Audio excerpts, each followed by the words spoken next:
जय श्री राम जी की। आप सभी के अंतस्थल में बसने वाले भगवान श्री राम जी से मेरा सत सत नमन। और भगवान श्री राम के रूप में आप सबसे भी मेरा बार बार प्रणाम है। और मेरी आपसे प्रार्थना भी है कि आप सभी मुझे आशीर्वाद दीजिए कि मैं अपने इस कार्य को हमेशा आगे ही आगे बढ़ाती रहूं। हमारी आखिरी सांस इस कार्य को करते हुए ही निकले।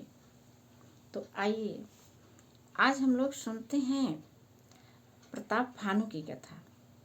रामचरितमानस उठा करके आप लोगों के सामने आने के पीछे भी एक बहुत बड़ी बात है कि मैं हमेशा मेरे मन को एक बात आंदोलित करती रही है कि आखिर जब हम इतने शक्तिशाली भगवान श्री राम के वंशज हैं या उनके हैं या वो मेरे अंतस्थल में हैं या मैं उनमें हूँ, तमाम ऐसी चीज़ें, तो फिर मेरा जीवन कभी कभी दुखों से क्यों भर जाता है या हम क्यों दीनहीन बन जाते हैं। या कुछ वर्ग तो ऐसा है कि फिर भी उसका जीवन काफ़ी सुखमय है, लेकिन वहीं पर कुछ लोग ऐसे भी हैं जिनके जीवन में तमाम तरह की कठिनाइयाँ ही कठिनाइयाँ हैं। ऐसे लोगों को लेकर के मेरा मन बहुत आहत होता था और बस मैं एक मोती इसमें ढूंढ रही हूँ जो निकाल सकूँ और सारी कठिनाइयों को दूर कर सकूँ। आइए प्रताप भानु की कथा सुनते हैं कि कैसे एक चक्रवर्ती सम्राट मोह के जाल में मृत्यु न हो, इस मोह में पड़ करके वह कैसे अपना सब कुछ गंवा देते हैं।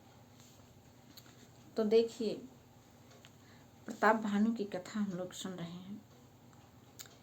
यह इतिहास पुनीत अति उमहि कही वृक्ष केतु, भरद्वाज सुनो अपर पुनि राम जन्म कर हेतु। आप सभी जानते हैं कि ये कथा अभी याज्ञवल्क्य जी कह रहे हैं, भरद्वाज जी सुन रहे हैं। तो याज्ञवल्क्य ने कहा, हे भरद्वाज, इस अत्यंत पवित्र इतिहास को शिव जी ने पार्वती जी से कहा था। अब श्री राम के अवतार लेने का दूसरा कारण सुनिए। सुनो मुनि कथा पुनीत पुरानी, जो गिरिजा प्रति शंभु बखानी, विश्व विदित कै कै देशु, सत्य के तुतः बसई नरेशु। हे मुनि, वह पवित्र और प्राचीन कथा सुनो जो शिव जी ने पार्वती जी से कही थी। संसार में प्रसिद्ध एक कैके देश है, वहां सत्य केतु नाम का एक राजा राज्य करता था। धर्म धुरंधर नीति निधाना, तेज प्रतापशील बलवाना, तेहि के भय जुगल सुत वीरा, और सब गुण धाम महारन धीरा। सत्य केतु राजा महाप्रतापी और उनके दो पुत्र हुए जो कि सब गुण धाम और महाबली थे। राजधनी जो जेठ सुत आही, नाम प्रताप भानु असताही, अपर सुतहि अरिमर्दन नामा, भुज बल अतुल अचल संग्रामा। राज्य का उत्तराधिकारी जो बड़ा लड़का था उसका नाम प्रताप भानु था। दूसरे पुत्र का नाम अरिमर्दन था, जिसकी भुजाओं में अपार बल और जो युद्ध में पर्वत के समान अटल रहता था। भाई परम समीति, सकल दोष छल बरजित प्रीति। भाई भाई में बड़ी मित्रता थी और सभी दोषों से रहित उनकी प्रीति थी। जेठे सुतहि राज नृप दीन्हा, हरिहित आप गमन बन कीन्हा। अपने बड़े पुत्र को राज्य दे करके राजा हरिहित आप गमन बन कीन्हा, हरि के चरणों में समय बिताने के लिए राजा बन चले गए, वानप्रस्थ आश्रम। अब ये सारे वाक्य हम सबों को ये सिखाते हैं कि हम सबको भी अपने बच्चों को इतना योग्य बनाना चाहिए, और जब योग्य हो जाए, शादी विवाह हम कर दें, तो उनको छोड़ करके वानप्रस्थ में ही चले जाएं। और तो और मुझे अच्छा लग रहा है कि मेरे साथ ऐसा ही हुआ है, ईश्वर की बड़ी कृपा है, मैं वानप्रस्थ आश्रम में ही हूँ। तो आइए आगे देखते हैं।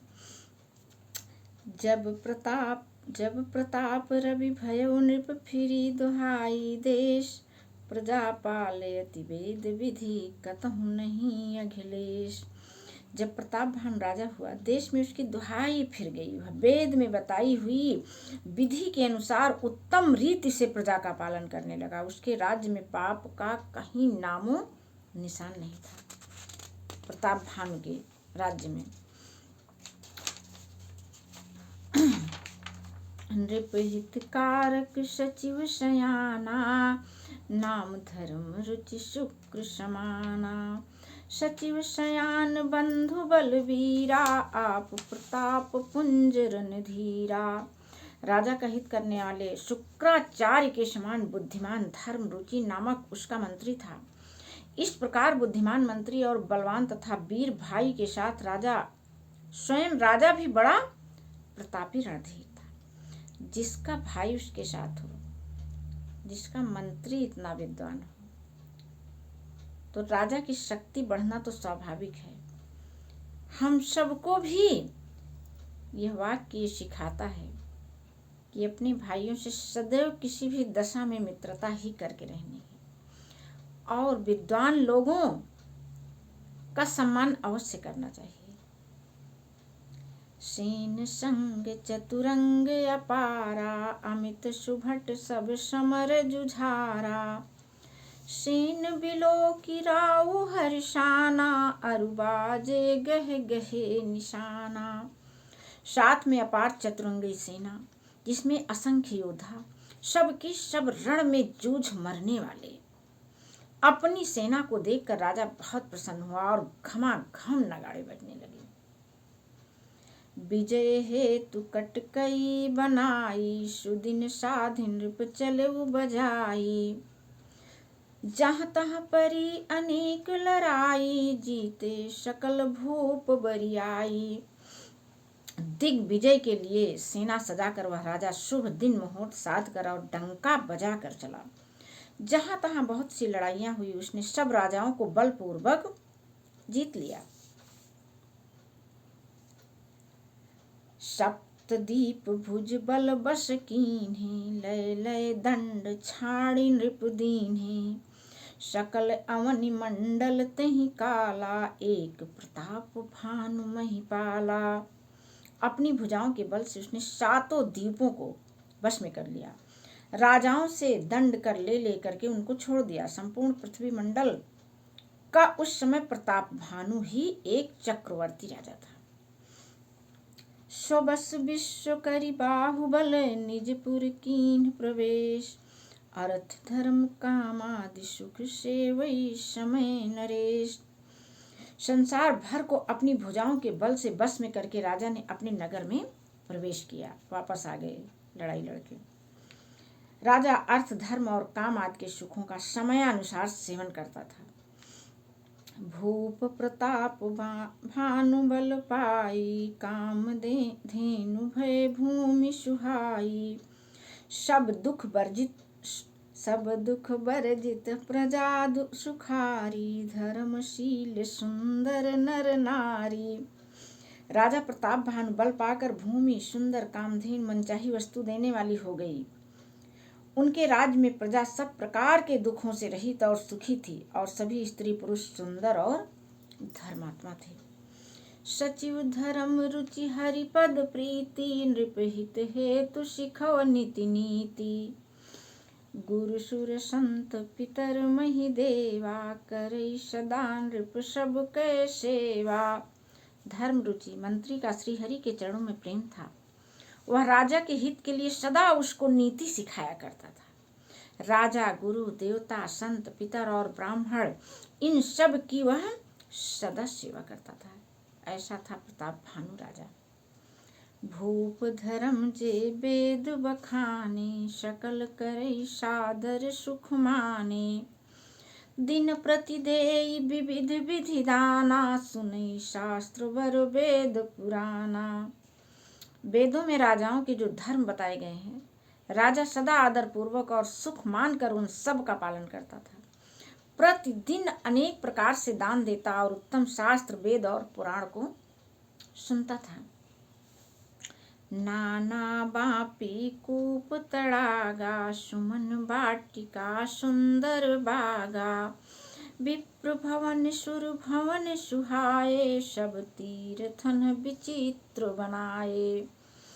उसने बहुत सी बावली, नदी, कुआं, तालाब, फुलवाड़ी, सुंदर बगीचे, ब्राह्मणों के लिए घर और देवताओं के लिए सुंदर विचित्र मंदिर सब तीर्थों में बनवाया। अर्थात जितना कुछ हो सकता था एक प्रतापी राजा के लिए सब कुछ किया। जहाँ लगी कहे पुराण श्रुति, एक एक सब जाग। 12 सहस्त्र सहस्त्र नृप किए सहित अनुराग। वेद और पुराण जितने प्रकार के यज्ञ कहे हैं, राजा ने एक एक करके उन सब यज्ञों को प्रेम सहित हजार हजार बार, एक एक बार नहीं, हजार हजार बार किया। तो आज की कथा को बस यहीं पर विश्राम है। इसके आगे का विवरण हम सभी लोग फिर सुनेंगे। जय श्री राम जी की।